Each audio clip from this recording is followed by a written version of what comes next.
My name is Gnome Sane, and welcome back to another episode of Gamesician. I'm feeling really tensed up from the violence of Doom, so I thought I'd play a more lighthearted game to soothe myself. Killing all them demons and seeing hell can really take a toll on the guy. That's why I'm playing some Pokemans. The adorable creatures, lighthearted atmosphere, and the music go perfectly together. I mean, just look at this little guy. Its short feet are tipped with suction pads that enable it to tirelessly climb slopes and walls. He's so cute. And this one burrows deep underground in arid locations far from water. It only emerges to hunt for food. Little toes! And then even... Oh. Okay. Wow. So much for being lighthearted. Regardless of the dark and sometimes frightening stories in the Pokemon universe, it's a very in-depth and captivating game. We're going back to the very beginning with red, blue, and sometimes green. Pokemon Red and Green were released February 27th of 1996 in Japan. Blue was developed and released with Red September 28th of 1998 for the US audience. The rest of the world would soon come to see the glory of Pokemon. Red and Green versions of the game were remade for Game Boy Advance in 2004 under the names Fire Red and Leaf Green. Pokemon was developed by Game Freak. Originally founded in the 1980s by Satoshi Tajiri and Ken Sugimori, the company started out releasing video game magazines. In 1989, though, they switched over to video game development. Since their inception, they have almost exclusively released their games for Nintendo consoles. Game Freak is most well known for creating Pokemon. I mean, what did you expect? Hey! Hey, you! Yeah, you. Are you 10 years old? Good. Now you have the opportunity to leave your mom behind as you travel the world on an adventure to capture monsters that could kill you. Or kidnap you. Whatever one works for them. The first generation of Pokemon takes place in the Kanto region. This is back when times were simpler and there were only 151 Pokemon. There are so many now. It's unbelievable. You live in Pallet Town with your mom. As you attempt to leave the town, an old man runs at you, warning you of the dangers of the tall grass. He then kidnaps you and takes you to his lab, so that he can give you a Pokemon. His nephew, who turns out to be your rival, is there too. Because I'm role-playing as a young child, his name will be Poop. Just Poop. Yeah, I'm going there. You end up choosing whatever Pokemon you want from 3 choices. Bulbasaur is the grass type, Charmander is the fire type, and Squirtle is the water type. I'm partial to water type, so I'm picking the cute little turtle squirrel. And because your rival is Poop, he picks the type that is most effective against yours. Dickface. After you defeat him, you go on to earn badges, fight the infamous crime syndicate Team Rocket, and battle and meet other Pokemon trainers. You must become the very best, like no one ever was. The wizard behind the soundtrack is Junichi Masuda. He has been with Game Freak since the beginning of their video game endeavors. Originally, he was hired to compose music for the games that they would be releasing. Masuda was also part of the development team for Pokemon, aside from composing the soundtrack. To compose the soundtrack, he had a Commodore Amiga that he would initially create the songs on. After that, he would then convert them for the Game Boy with a program that he wrote. This guy's a whiz! When composing video game soundtracks, he uses Super Mario as an example of good video game music. The ideas come from the life that he observes. He has composed all the music for the main series Pokemon titles. Pokemon is one of the best-selling games for the original Game Boy, only behind Tetris. Those slimy Russian bastards. Since its creation, Pokemon has spawned numerous sequels that continue to this day, TV shows, animes, and some peeps have even made some bootleg games. It's shown that it can link generations both metaphorically and physically. Hey, get it? Link? Because of the link cable? Okay, look.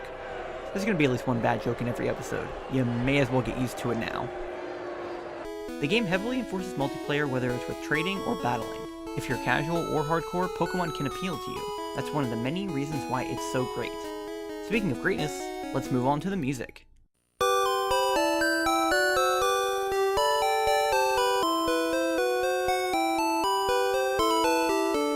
Most of the tracks contained within the tiny cartridge are fairly light-hearted tunes. From the get-go, you're welcomed into the game with the song playing through Pallet Town. Most towns have happy-go-lucky themes to go along with them. Pallet Town was always the most memorable theme for me, as it was the first town that you appear in. Besides the numerous town themes, the Pokemon Center song also brings the good feels. This theme, in one form or another, has been carried through each and every main series Pokemon game. That's how you know when the song is good.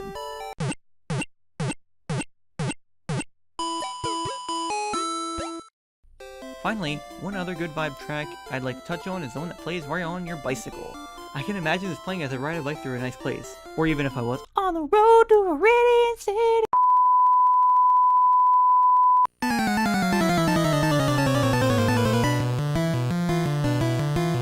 I always like how intense the Pokemon battles felt.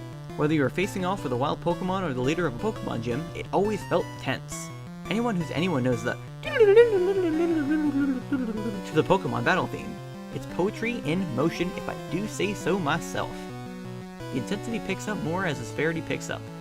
What I mean by that is, as you battle wild Pokemon and move up to other trainers and eventually gym leaders, the music gets more and more intense. The more hype it gets, the more it fuels the fire.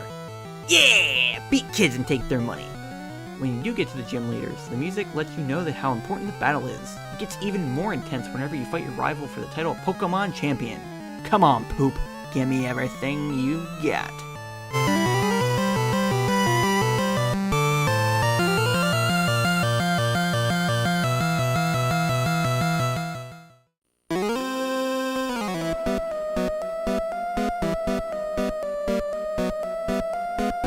There are some exceptions to the happy and intense songs. Some are creepier than others, but they can still leave an impact on you since it's such a change of pace. First place I'd like to mention is Silphco. This place is under siege by Team Rocket at the time that you enter. It sounds like you're walking through a haunted house with the lingering of someone or something right behind you.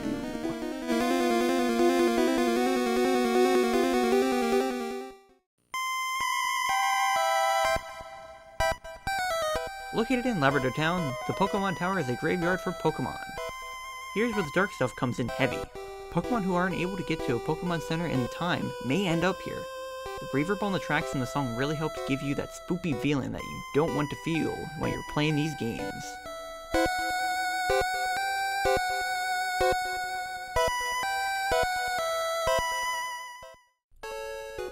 Well, that's about all the time I have for this episode. I hope you enjoy. Nah, I'm just kidding, seriously.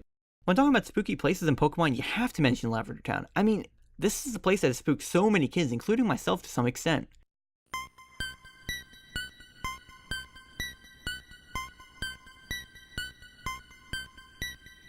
As soon as you enter the town, you're greeted with a song like you haven't heard in your hours of playing Pokemon. The tones and frequencies match together perfectly with the reverb to create a very spooky place. Matched with the dark tone of the town, it's no wonder so many creepypastas and ROM hacks focused on this location. Of course, none of that stuff is real. I mean, no kids died of suicide to the beta music. I understand that there is some science to prove that frequencies can adjust your way of thinking and such, but come on. I mean, if it were real, there'd be some well-documented paperwork, right?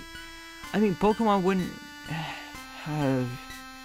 oh, jeez.